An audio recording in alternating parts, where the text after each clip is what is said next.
האם זה הרוח בחלוני מטלטל? או אולי זה אורח שבי מעטל? היי, אז צעקתי! היי, מי שם בחוץ? מצטער לאכזב, אך לבד לי נחוץ.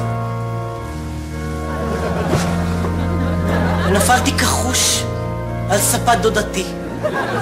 ונפלה אז איתי גם כל נשמתי. ושקעתי אל תוך תהום עמוקה. לא סיוט, לא חלום, לא שינה מתוקה.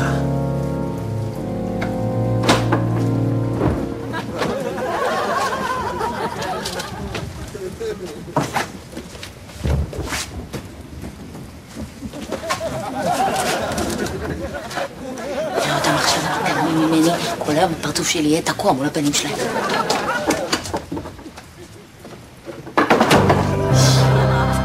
מי זה שאת שנתי כך מפר?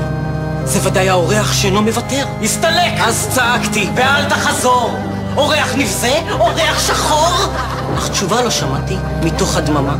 לא קול, לא צליל, דומיה יתומה.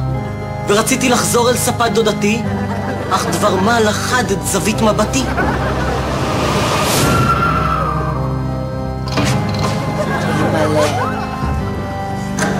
מה זה? לאן הם הלכו? לא! למה? לא! ימית? לא! אלונה! ימית! אלונה!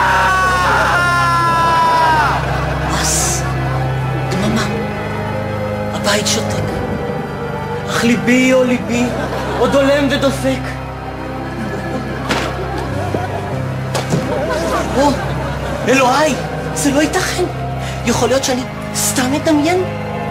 אהובתי, יפתי, האם זאת את? חזרת אליי, ולא רק לקצת.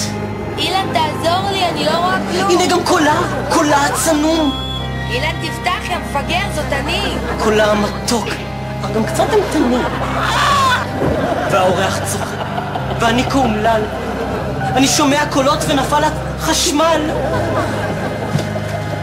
אז אצנח לי בשקט על יד השטיח, לרוחי לעזוב את גופי הזניח, ואומר אז את משפט סיום המחזה. בשביל מה אני צריך את כל זה?